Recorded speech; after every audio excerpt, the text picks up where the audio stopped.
Welcome to the Mixtape with Scott, a podcast devoted to listening to and relaying the personal stories of economists, scientists, and authors. I'm your host, Scott Cunningham. This week, I had the pleasure of interviewing an econometrician named Hide Ichimura, a professor of economics at the University of Arizona. Some of the applied economists on the line, and probably all of the econometricians on the line, will know of Dr. Ichimura's work because, for lots of reasons. The applied people, because of lots of reasons, but one is that some of his work has been experiencing a revival among applied people within the new difference and differences literature.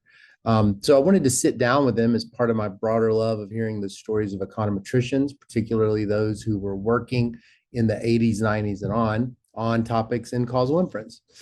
We had just a riveting, fun time on this interview, or I did anyway. I don't want to spoil it, but from the moment I hit record, I just thoroughly got engrossed in listening to Dr. Ichimura's story. I learned so much of his, I learned a tiny bit of his personal story, but what I did learn, I really enjoyed about the games he played with his family on vacations as a kid, to learning that his dad had also been an economist, to some of the things that were hard and beautiful about his life as an economist, things that, to be honest, I think many of us can identify with.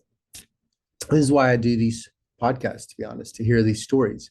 To be sort of an oral history of the economics profession and simultaneously just getting to hear and listen to the stories of real people. I think that when you listen to people's stories intently with curiosity, you validate those people just by listening, being there without any judgment. But you also, for a moment, feel a connection to them, feel a connection with a living person, and you get to travel in time through their life, all of which I find to be borderline magical and mystical. Reminds me of, you knew I was going to say this, a line from Sue Johnson's wonderful book, Hold Me Tight, 7 Conversations for a Lifetime of Love. We use stories to make sense of our lives, and we use stories as models to guide us in the future. We shape stories, and then stories shape us. So I ask you here to sit back and listen to Dr. Ichimura's story. Thank you for tuning in, and I'm your host, Scott Cunningham. Well, it is my pleasure to have on this week's episode of the Mixtape with Scott, Hide Ichimura. Hide, am I pronouncing it right? Is it Hide? Hide Ichimura. Hide Ichimura. Hide, thank you so much for being on the podcast. You're welcome. Thank you for having me. Can you tell, for the sake of the listener, would you tell us again your name, your job title, and who your employer is? Okay. My name is Hide Ichimura, and I'm at University of Arizona Economics Department, and I'm also have a joint appointment at University of Tokyo Department of Economics. Oh, okay. Okay, great. Well, I look forward to hearing more about having 2 jobs or having 2 bosses. Before we get started, I wanted to do what's called an icebreaker. What's a childhood vacation that you think of from time to time, even today? Not necessarily your favorite vacation, but it could be. But what's one that's sort of burned in your memory for whatever reason that, even today you still think about it occasionally? Well, we had a cottage in Nagano area. We lived in Osaka, and Osaka to Nagano is like 300 miles distance, and we used to travel from every summer. We would go there. My father would drive. And the car wasn't air conditioned, so windows all open. And then I have older sister and younger brother, and we would be singing, in the back of the seat, and then travel at 300 miles. So that's the memory I have about the vacation. Yeah. That's similar. That's I have those road trip memories too. The being in the road with the family on the vacation. I actually have not been. We don't do that as much now, but I loved that as a kid. I loved it. Playing games in the car and stuff like that. Right. Did y'all have any Right. game? Did y'all have any Exactly. games in the car that you would play? Oh yeah. So we would play different games, but the one that we often played was just words. So Japanese word have like alphabet, but sounds. So if you say like bridge, right, and then it ends with e, so you have to start a different word with e, and then you take turn, and then Japanese, there isn't a word that starts with Uh, sound, but there are a lot of words that would end with sound. And uh-huh. so if you happen to use the word that ends with sound, you're lost. so so that's the game. So that's the game. Uh, Yeah. And that's so funny. We had games like that too, but they were word games, and you had to uh-huh, find signs that started with that letter of the alphabet. uh-huh. So you went through all of them. I didn't know. That's funny that in Japan you have another alphabet word, or you have another word game that y'all would play on the Yeah. car. So Yeah. where did you grow up? Did you say I grew up in Osaka, so it's like Osaka? Osaka is it's like uh, Georgia or somewhere like that, south in the U.S. Oh, There's a very heavy accent in Osaka area that everybody would recognize because a lot of comedians use that oh, really? accent. Yeah, and, Is and it so rural? Is it a rural area? no, well, it's a second. It's a commercial town, so it's a big town. Osaka is an old area. The Kyoto is the oldest area in Japan, old capital, and Osaka is the commercial part of that older region. So, but so I think you can imagine people from like south in the U.S. So Yeah. that's where. That's what people say about my accent. Oh, is that right? You Okay, can tell I'm from the South. I Um, see. I can't, okay. but Well, what did your mom and dad do for a living when you were younger? well, my mother was a housewife, and my father is a professor in economics. Oh, really? Yeah, yeah, At he's a what development university economist. was he at? He was Osaka. at Osaka University, and then he moved to Kyoto University. Oh, And were y'all over there at the same universities at the same time? no, I was No, at Osaka University, but not, yeah, yeah, not same time. no, right. Okay. What was his area of study? A development economist, Oh, economic, he was a development. Southeast Asian country. Indonesia was his main country. Oh, tell me his full name. Shinichi Ichimura. Oh, Yeah. wow. Where did he get his PhD? MIT. Get out of here. That's so interesting. Wow. Yeah. Who did he study with? His Samuelson was his advisor. No way. That's Yeah, crazy. yeah. No, he Wow. was writing like theory paper when he got a PhD degree, but he switched to development economics. So you grew up. I have a question Mhm. about when did you first start getting interested Uh-huh. in economics? Uh-huh. Were you interested just in economics because of your dad? Well, actually, it's to me, I think it's like guided by my mother in some sense.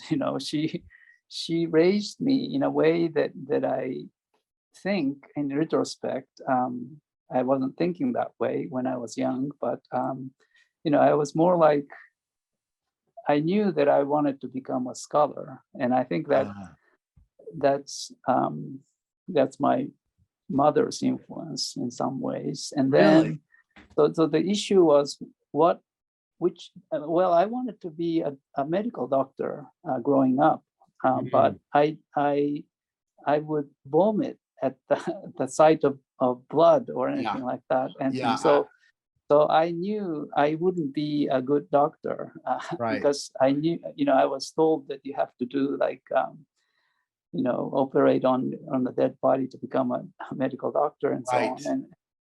And so I gave up on that idea. And so the only option that I could think of was to become a scholar. And the issue was which field I would be doing it. And in junior high and high school, I was interested in mathematics, but then I read and physics, but then I read that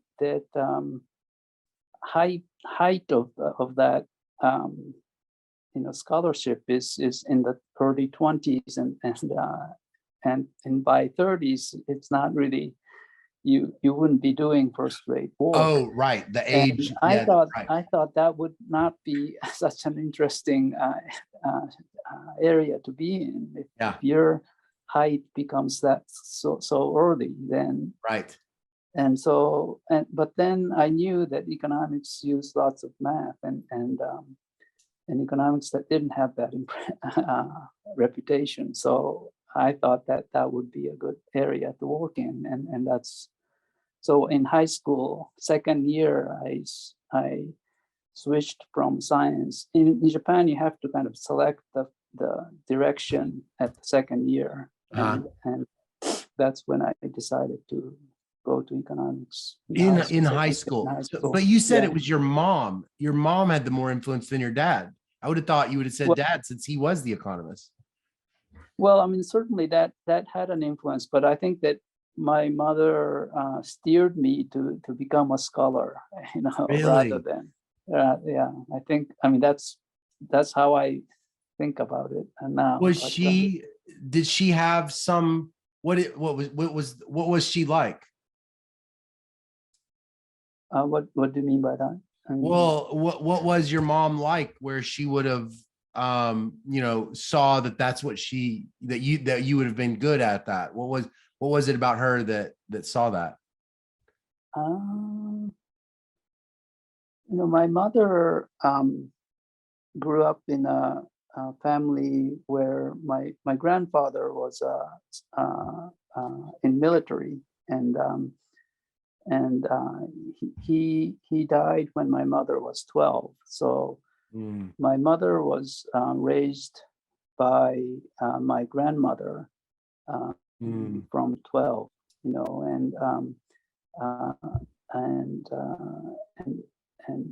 she's very independent woman. So she married very early. She had 2 younger brothers, and she married 21 when she was in college. And so was she sort of a scholarly type of person? Had she? Well, she liked she's not really scholarly type, but she's more like artistic type. Artistic. Yeah. So she's like, so she has like calligraphy is her hobby, and she was selected to like national kind of there's an if you are very good at it, your work would be in the National Museum for a certain period, and my mother's work was in the National Museum. So selected like 7 times or something. So she's very serious calligrapher. Yeah, that makes sense. So she's like, a serious artist, right? And I guess what you're saying is, when you decided you didn't want to be a doctor, something about it was that, she could imagine you being in the artistic version of, like, the scholar is kind of the artist of science in a way. I mean, I liked drawing and so on too myself, but I think so relatively speaking, I think I was better at scholarly thing than artistic things, I guess. So you end up going after high school. You have the ability to focus on economics in high school. Right. I mean, in Japan, there's not much economics teaching at the high school level, but from college. So when I was trying to select the university, my father told me that Osaka University has a better department than Kyoto University. Oh. And in terms of economics at the time, Kyoto University's economics department was mostly Marxist. And so he didn't, I mean, he was at not the economics department, but he was directing Southeast Asian Center at the time, now Research Institute. But so he wasn't at the economics department at Kyoto, and because it was predominantly Marxist economists. Right. And now it's changing, and they're a serious modern economist at the Department of Economics too. But so you went to Osaka. So you end up going. I went to Osaka and worked. Did you say he was a professor at Osaka at the same time yes. you were there? Yeah. Well, no. He already moved to Kyoto University by that time. Oh, okay. Yeah. What year was that? Would that have been in like the early 1980s?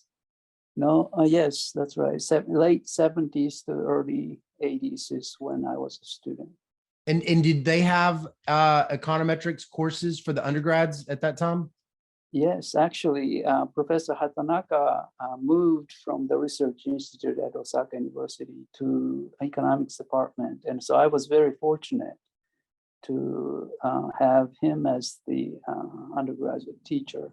Well, actually, take it back. It was Professor Inoki, who's a labor economist, who taught me undergraduate econometrics. Really? Using Wanacott and Wanacott as the textbook. Do you know? No, I don't know that textbook. Okay, all right.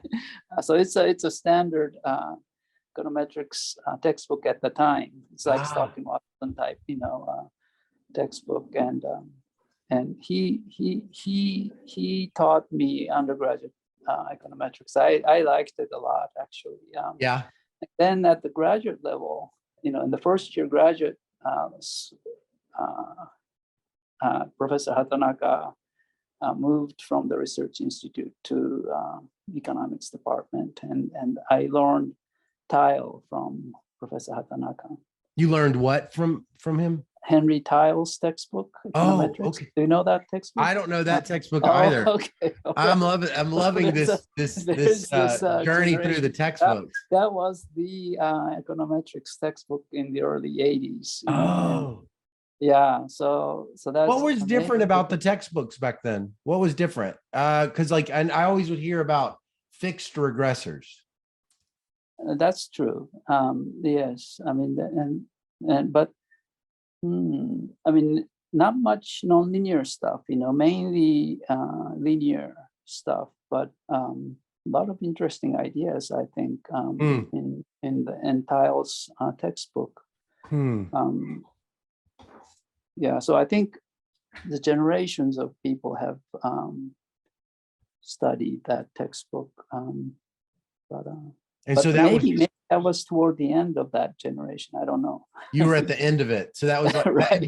But that was an undergraduate textbook, or you said no? This was a graduate level, first year. So at MIT also used that as the textbook along with some other textbooks. So that was the standard. Okay. And, wait, so when is his textbook? Yeah, so that was like mid 80s. Mid 80s. 85 or 86. I know that's so that Amemiya's textbook took over Tile's textbook, I think. Oh.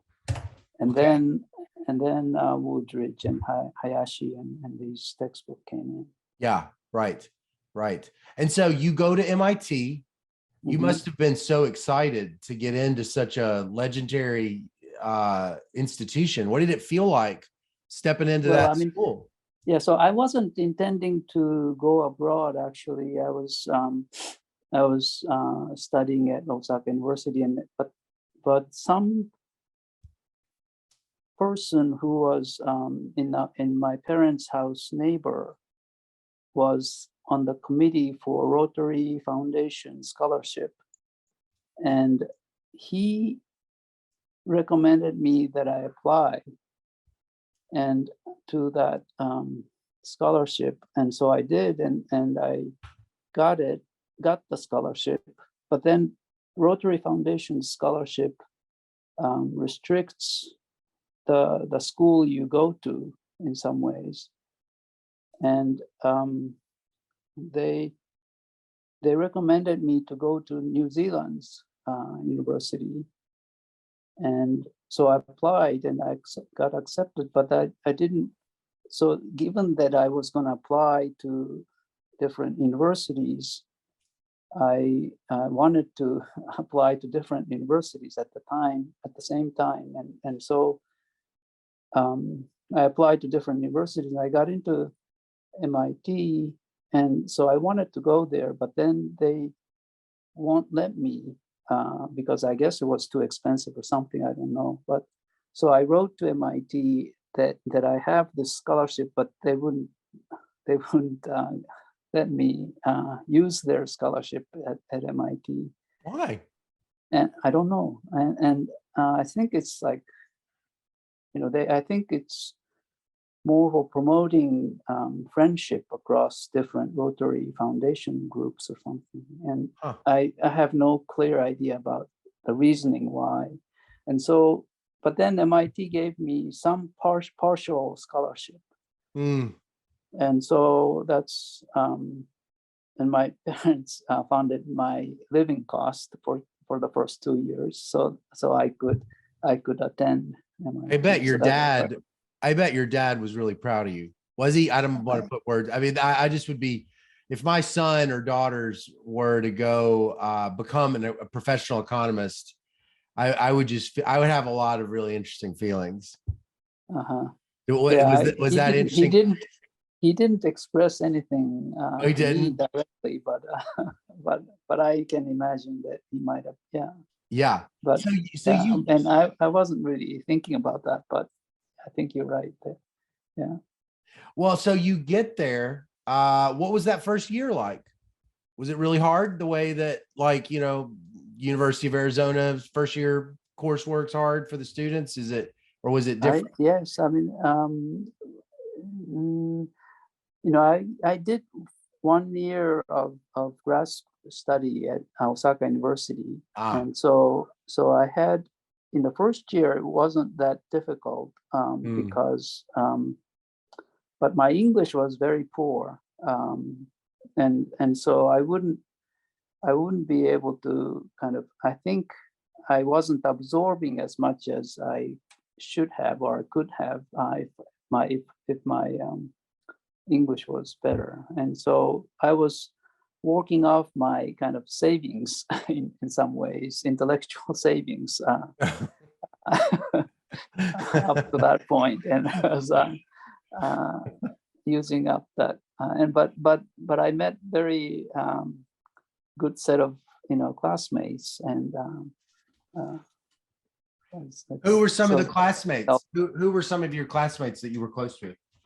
So David Wilcox lived in the same dormitory that I lived in, and he went on to be a research director at Fed Reserve Board, and I still get in contact with him. But they're like Roland Bunabu is another classmate. Rob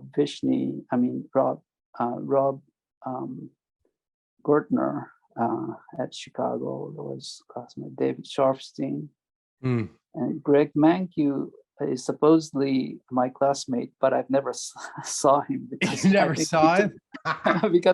because I think because he took all the courses, by the time when he was an undergraduate, and so by the time is that right? He didn't have to take a lot of courses. He was basically. Oh, that's funny. There are a lot of classmates that are very active still, and Well, Uh, it's like MIT has this reputation that I've heard, and I was curious if this is true. I had heard when Paul Samuelson was, uh-huh, I think I heard he was offered a job maybe at Harvard or Chicago or something when he graduated, and instead he took the job at MIT and like uh-huh, really built up the PhD program at MIT. But he also uh-huh. kind of imparted a philosophy of mentoring the PhD students, and that it's kind of a distinctively different kind of PhD program amongst the elite for its how much how much I'd heard that they invest in their students in a way that's kind of unique. And so I was just kind of curious, how did MIT, what do you think was different about MIT when you were there than say like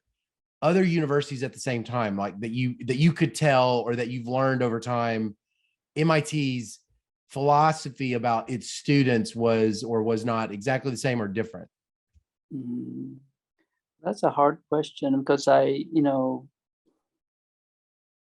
that's the only kind of grad Yeah. school that I attended as a student. So in the US. So it's that's a very hard question. But the thing that I remember is very vividly is the first time I came across Bob Solo on Mm. the Polydor.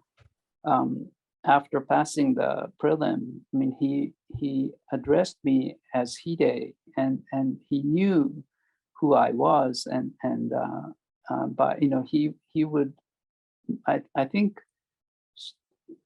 faculty members took some effort in remembering every student's names, and Mm-hmm. at the time, one one year we had 30 students, so it's a big program, Yeah. so if you just think about 60, so I as a professor, I don't remember Right. if everybody's name, and that's, I thought at the time, Bob really seriously, spent time Trying to memorizing. remember your name. Yeah, so I bet that was, I thought that was very impressive yeah. as a Yeah. student. Yeah. Yeah. Mhm. That was well, so uh there's this line from Charles Mhm. Dickens' book A Tale of Two Uh-huh. Cities. It's the opening Yeah. line, and it says, "It was the best of times, it was the worst of times, it was the age of wisdom, it was the age of foolishness, it was the epoch of belief, it was the epoch of incredulity." Uh-huh. So I'm Uh-huh. curious, what would you say was the best of times, and what would you say was the worst of times for you as a PhD student at MIT at that time in your life? Mm,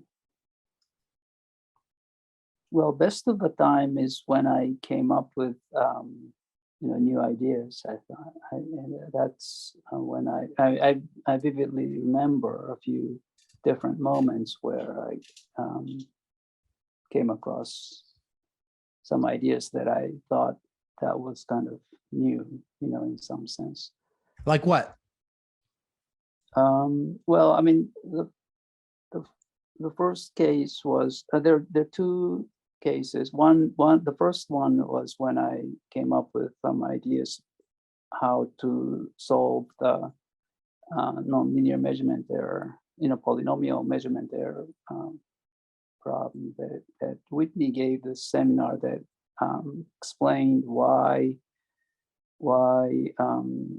instrumental variable method doesn't really work in the polynomial case because Mm. measurement error gets contaminated, cross storm appears, and so there are many moments, unknown moments that um, shows up, and that um, but then when I was thinking about whether it wasn't possible or not, and I came up with some ways to use instrument in a different way that, Oh, that resolve that problem. So what did he think so when that you showed him that?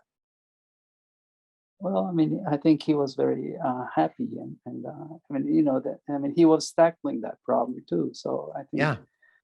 so that became a joint work with along with Jim Powell, who's also working on that problem, and then Oh, Jerry Hausman, I think, who first posed that problem, and oh, that must so have so been. we had a paper together, and Is that so your that was 1991 Journal of Econometrics paper with Hausman and New? right, right. Oh, So that's and the second one was when I was trying to understand Tom Stoker's paper on average derivative, and you know I didn't understand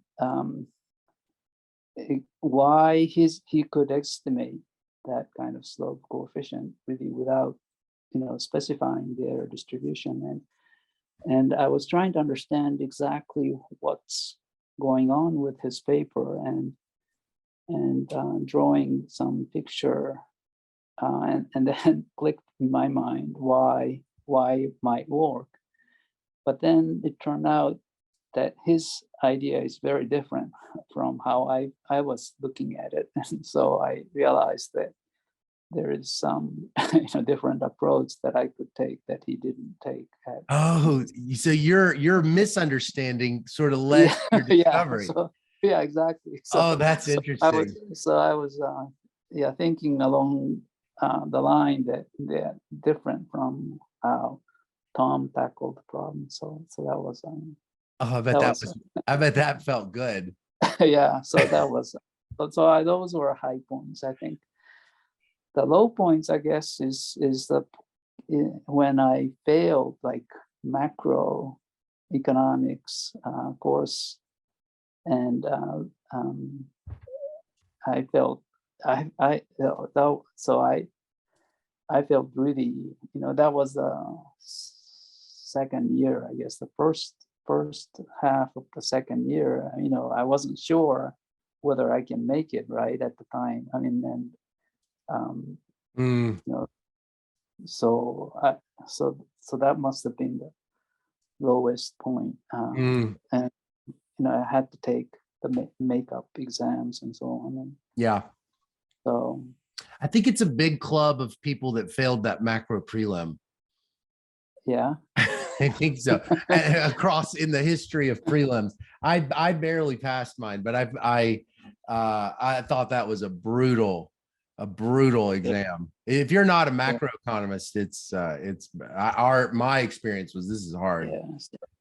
Yeah, but there are a lot of so I don't like remembering it, but I think that Yeah, that's right. Yeah, I don't like remembering either. Well, so what is I'm curious now also, Dickens says in that thing, it was the age of wisdom, it was the age of foolishness. And I'm kind of curious, do you think that there were periods of wisdom and periods of foolishness within econometrics now that you're older, that you sort of look out what you've seen over your life? Do you think there was periods of time where it was like, this really was a period of wisdom, and then you look back and you're like, this really did not work out, either in your own career or just broadly? well, I think there are a lot of not a lot, but there are some research areas where I think it didn't pan out that much, like unit root thing, right? I mean, there were, uh, it was a huge research areas that, and technically we learned a lot of different things, and but that area didn't really pan out, I guess, relatively speaking, and the semi-parametric areas, I think, is I thought it would pan out much more than how currently. I mean, gradually people are using non-parametric and semi-parametric methods one way or the other, but it hasn't panned out the way would have thought that and so Why do you think that is? I think it's lack of good programs in Stata is one thing. Yeah.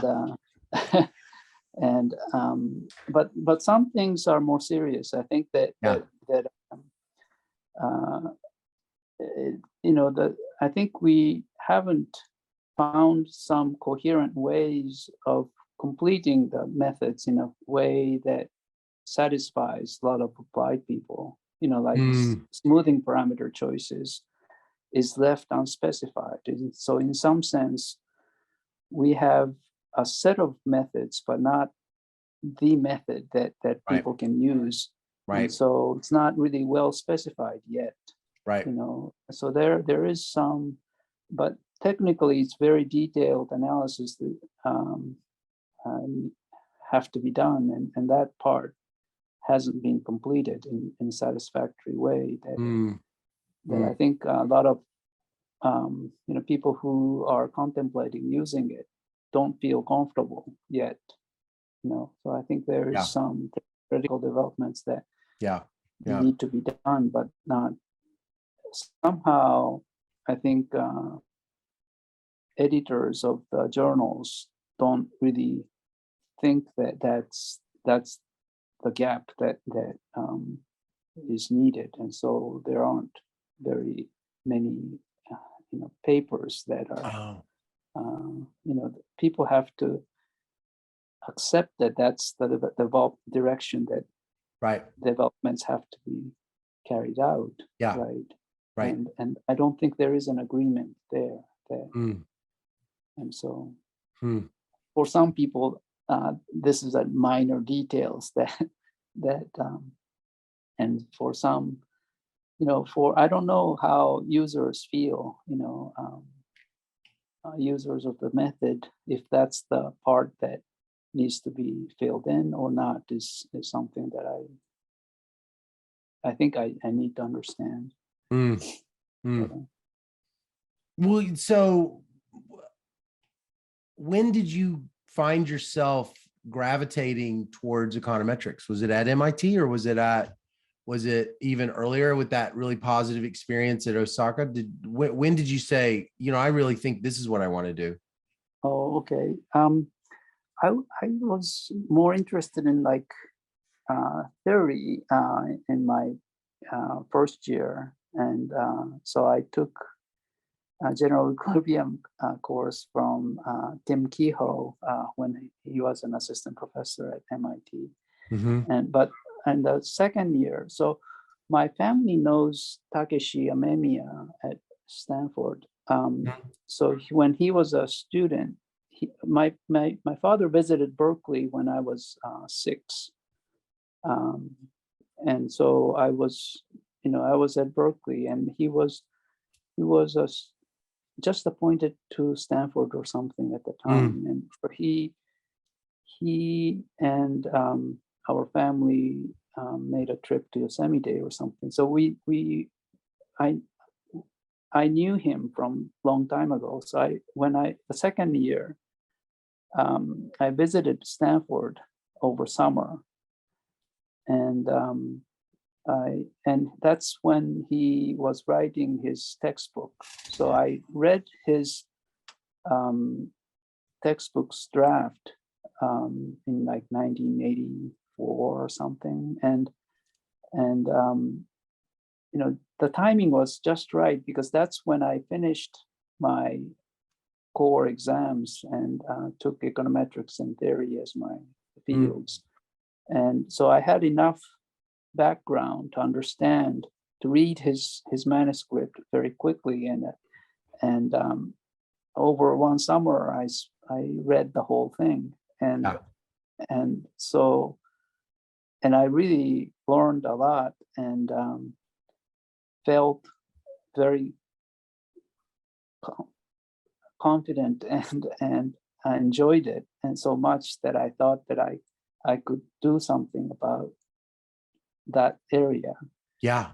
And so that's when I decided to work on that on econometrics. And I was there to attend IMSSS seminars, and so I was doing that at the same time. But I really gravitated toward econometrics over that summer. After that summer with Amimia. Yeah. Yeah. So you end up publishing, was that your job market paper, that 91 Journal of Econometrics with Hausman? No, actually, my single index paper, 93 paper is my job market paper. Where was that published? Journal of Econometrics. Journal of Econometrics.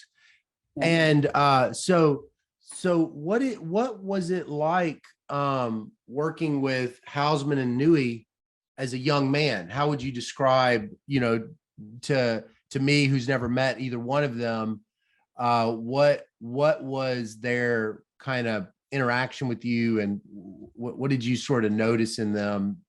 Well, I didn't work with them actually.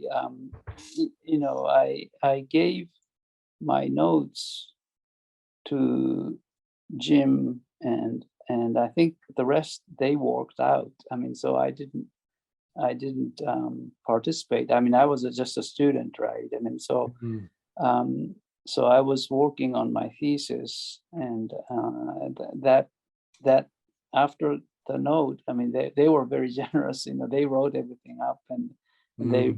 But then I didn't interact with them on writing the paper part. So. Well, so when did you get so interested? When did you get interested in this program evaluation stuff? This matching and differences. That's when. So I visited Chicago when I was a third year assistant professor at Minnesota. I got a call from Sherwin Rosen at Chicago, and he invited me to visit the department, and I guess they needed somebody to teach econometrics or something because people were on leave or something, and I think I ended up visiting them for 3 years, and Jim was working on program evaluation problem. So what was this? This is like 93, 95? 90, yes, 93 to 5, I think, and that's when I learned about this program evaluation problem, and then. What was the problem for the listener? You learned about the problem. What was that? Oh, that you want to evaluate a program. In order to evaluate the program, you want to see the outcome with and without the program. But people end up participating or not participating. So you only see outcome with or without the program, so not both. So you can't look at the difference of the two outcomes. You only get to see for each person either with or without outcome, right? Yeah. So you can't evaluate for the single person. You can't evaluate the program because you can't take the difference. Yeah. In order to take the difference, you need to see the both sides, but you only get to see one side for each person. So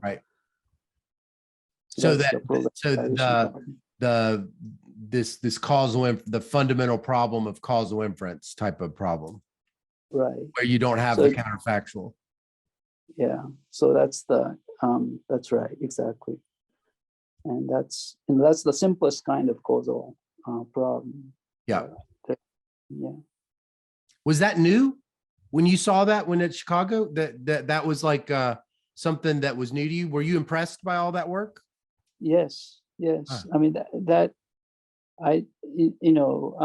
if once you're told that that's the problem, I mean but I never thought about it that way, and so I felt that many things became very clear about like when people talk about correlation and causality are different and so on, but after thinking about that problem, it became pretty clear to me what that means and so on. So is Dr. Heckman working on matching when you're going there? What's he working on Yes, at that? He's working on matching, he was working on matching. Yes. not propensity scores, more something. No, propensity score matching. He's working on propensity score matching. Right. Right. Matching and the propensity score matching both at the same time. Okay. And so what did you start immediately working on with him? So this was like while you're doing the teaching, you and him start kind of collaborating a little bit? Right. And so at the time, there were a lot of good students at Chicago, like Chris Tabor and Petra Todd and Jeff.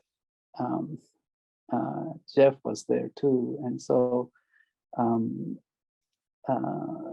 all of them are Jim Heckman's student. Yeah, right. Concurrently almost. And there were other students too that are very good too. So you're like a third year assistant professor, and you're really impressed with like Petra Todd and Jeff Smith. Yes, they're like students. They were very good students. They were very good students. Yeah. Yeah.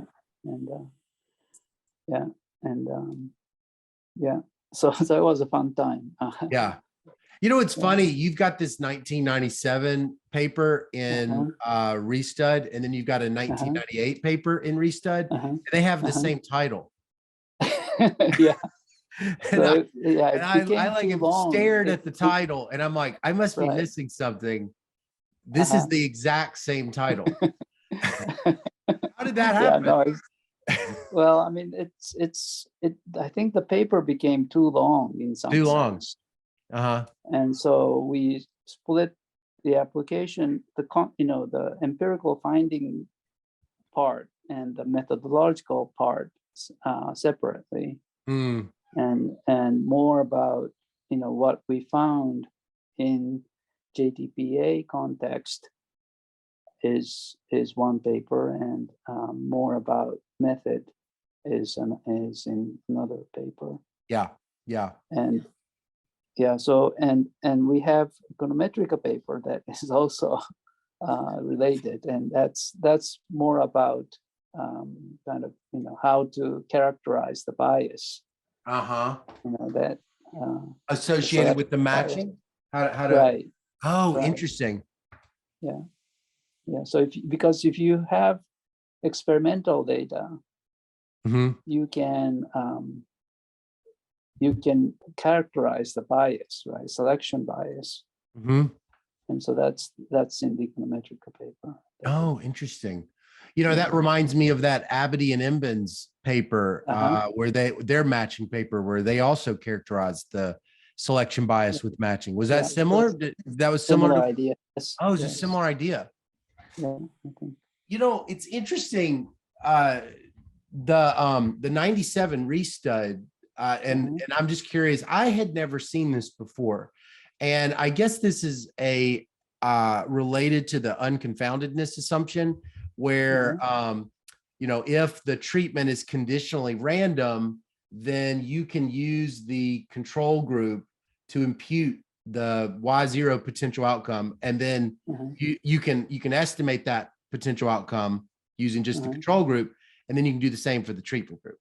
And Abadie and Imbens do that with their matching framework, but you sort of do that in that diff-in-diff framework with the that's not really based on conditional randomization. It's based on a parallel trends type assumption. Is that right? That's right. Yeah. So how I'd never seen anybody do that kind of, well, I mean, I obviously wasn't in 97 doing stuff, but as I've kind of like tried to go backwards and figure out this whole imputing, looking at a relationship in one group and then knowing that would therefore allow you in the other group. How did that idea come about to you guys? That kind of outcome regression, use the control group and then impute the treatment group Y0. I think it's kind of a natural, if you think about where difference idea comes from in a non-parametric sense, I think it's a very natural idea to, so. Because it's that parallel trends assumption. Right. If you think about what the parallel trend is in a non-parametric sense, it will be like that, right? So Was that your idea? How did that idea come I about? think it's Jim's idea, actually. Jim had the idea? Yeah, yeah. Is that kind of a thing that's really common in econometrics? Like it's not like original to that 97. You guys, that's like a trick that's done every now and then.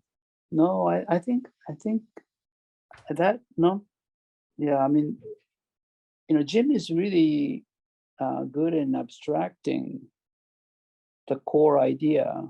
And that's where I think, yeah, I mean, that's one of the a very nice idea that Jim had, I think. Yeah. That idea is getting new life right now with these new Oh, yeah. papers. No, I noticed. Yeah. You've noticed that with this Borusyak et al. Paper. That's what they do. And, this paper of yours is getting new life again with the doubly robust paper by Sant'anna and Zhao, as well as this Callaway and Sant'anna paper. They both in their R code specify that you can use the your outcome regression approach. And it's really neat. So I've been like studying it a lot more than ever, and all these little bitty details like that have just kind of been so intriguing. So did that I also thought it was interesting. I have here your 97 article suggests that diff-in-diff may be a better candidate than matching, but for reasons that are not often widely appreciated, specifically overcoming questionnaire bias and different site locations. Do you remember that? Do you remember that in the paper? I know it's a long time ago, but no, I don't, where I guess you guys sort of recommend it over matching because there must be some sort of questionnaire bias and site location problem that kind of creates a lot of selection problems with matching. And you guys came to the conclusion that diff-in-diff doesn't suffer from that. Well, I mean, I think there are two different issues that I think that questionnaire questions and labor market, matching on the labor market, is separate from the diff-in-diff idea. Right.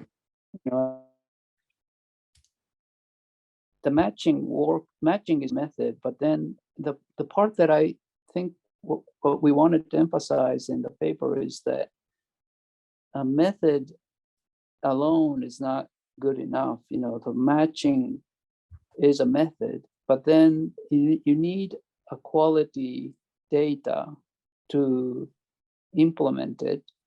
And the quality in this case is the fact, you're using two different data sets, right? One collected for the treated group, and the other one is collected for untreated group, right? An untreated group is typically collected from like survey data, right? And treated group, because the treated group is very special group. Yeah, you have to have some, survey that is typically carried out in experimental context. Right. And so, and oftentimes these data are coming from different questionnaires. Yeah. So they're asking the questions different. They've got exactly different measurement issues. Yeah. Exactly. So, and then also that these people are collected at different labor market potentially because they're coming from different data source. And one part that we wanted to really emphasize is that if we use the data that come from the same questionnaire and if we can match people in the same labor market, that is very much more effective matching than the matching based on different questionnaires and the data set where you have no locational information that allows you to match.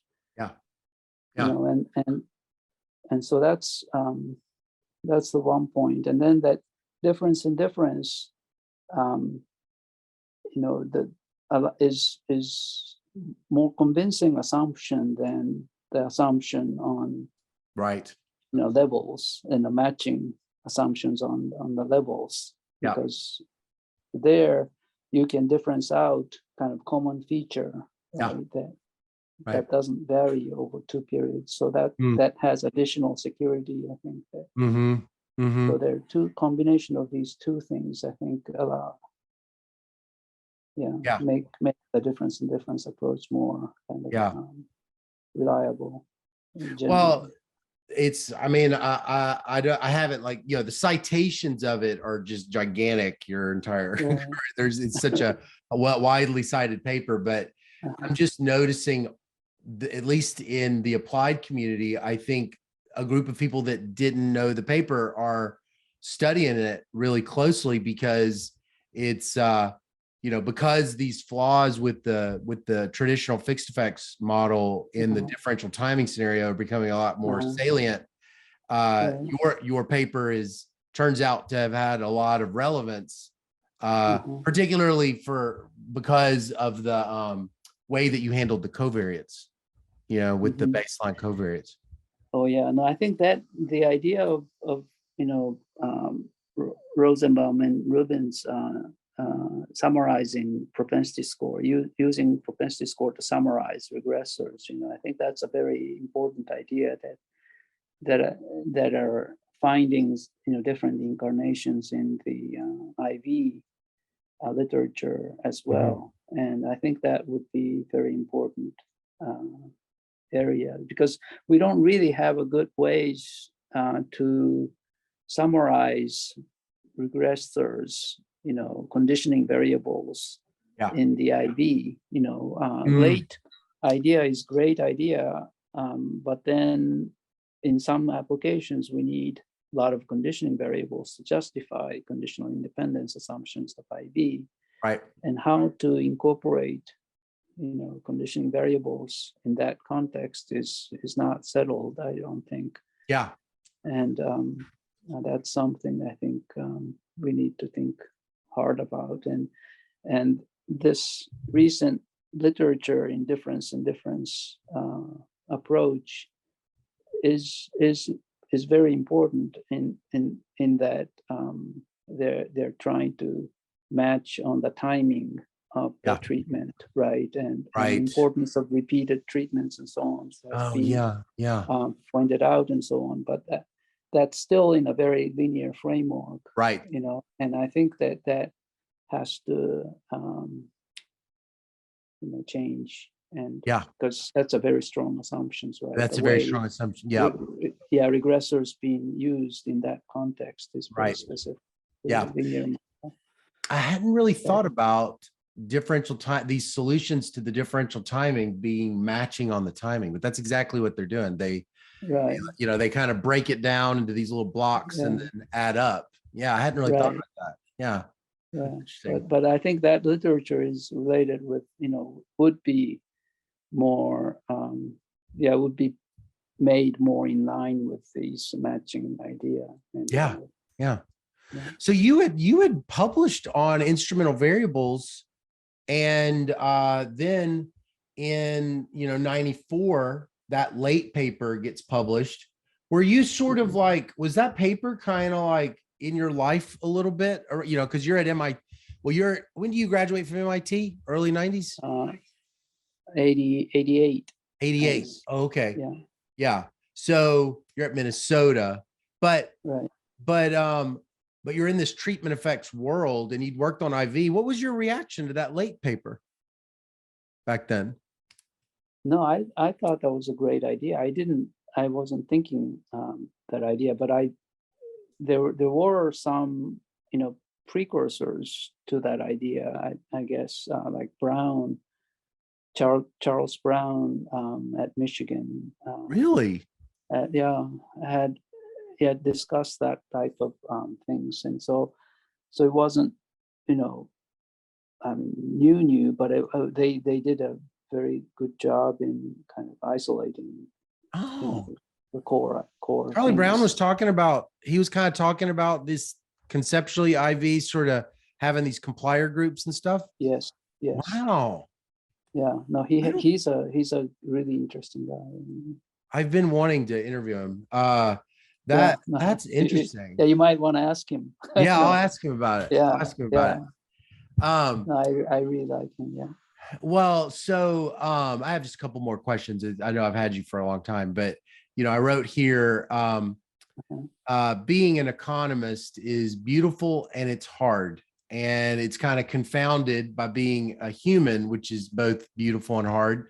And sometimes it's beautiful and hard in very specific ways for different people at different points in their lives. So I was curious, what have you found to be most beautiful and most hard about being an economist and an econometrician more specifically? What's the most beautiful parts about it? And what do you think are the harder parts about it?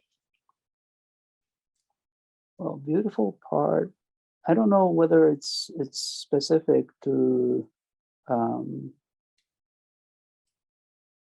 econometricians or economists, but I think it's discovery part is the beautiful part, that whenever you find something that clicks to you, I think I feel that those findings, I mean, are beautiful.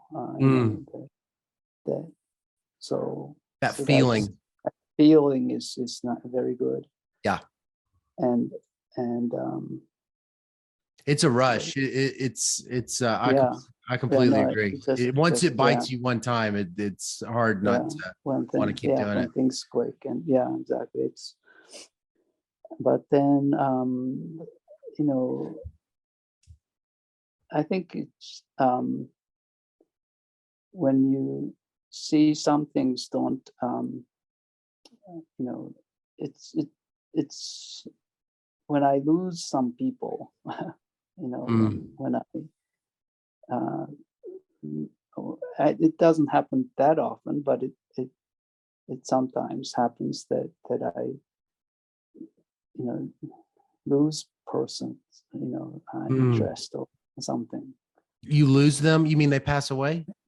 No, not in that. Well, that too, but that yeah, but in a more interest sense. Oh, When I don't when I find some person's interest just drift away, right.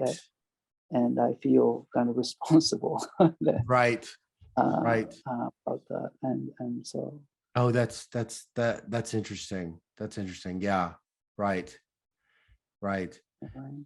The social part, the beauty comes Right. from the discovery, and then the social part of your colleagues kind of seeing the value of it. It's its own challenge. Right. I mean, as a student or colleagues or anybody around you that Right.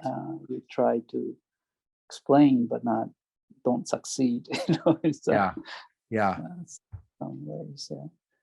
Well, I once asked Susan Athey a question, and I said, what's your favorite paper? And she said, that's too hard of a question because nobody can think in superlatives, she said.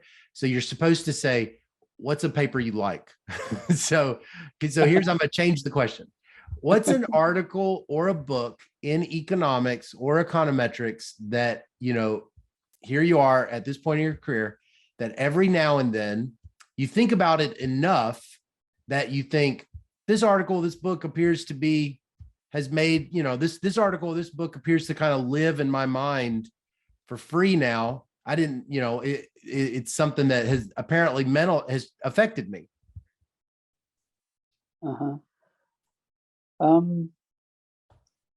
Okay, I don't remember the author, but I do remember it's about the paper in it's I think it was a paper in Econometrica, but it was talking about kind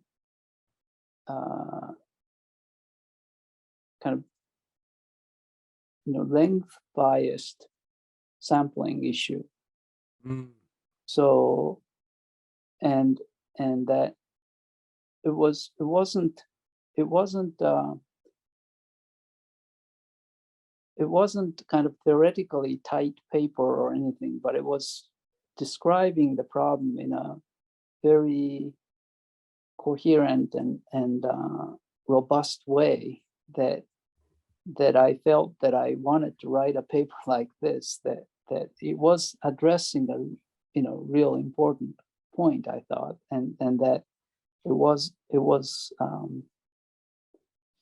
I wish I can remember the author and the paper title, but You think about it. I can send you. That's my favorite paper, actually. Is it really?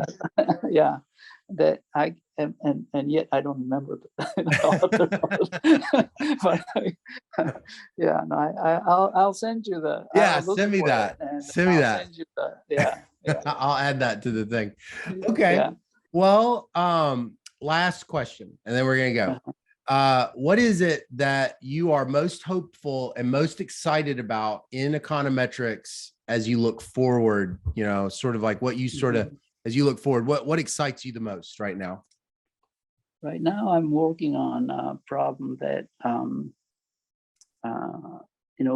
so a group of us are creating in Japan panel data out of a Japanese census. From 1980 to 2020, and we succeeded in connecting about 80 million observations. Oh my goodness! About 80% of the Japanese population. Wow. From 95 to 2000 to 2005. 3 census years, and 80%, if people don't move, we can match very well. Yeah. And if people move, it's less likely to match. And so but then we can match many to many, so right. so in the quasi sense, we have a panel data. Yeah. And so the question is, how do we use this created data to do panel analysis in some sense, using this partly complete panel, but partly quasi panel. Yeah. And so we're thinking about how to do this analysis, and I really want to look at, like, from 1980 to 2020, 40-year panel of 100 million observations. Oh my goodness! How long did it take you to? How long is it taking you to do the 1980 to 2020? I don't know. I think it depends on the governmental permission. I mean, we're digitizing this data that allows us to match further back and up to 1980, and so that it takes some time, but I'm hopeful that we can do this in a few years. Wow. What's going to be the first project you're going to use that for? Do you have some plans? I think yes. I mean, right now we're using cross-section aspect to look at women's labor force participation when they had additional child through twins.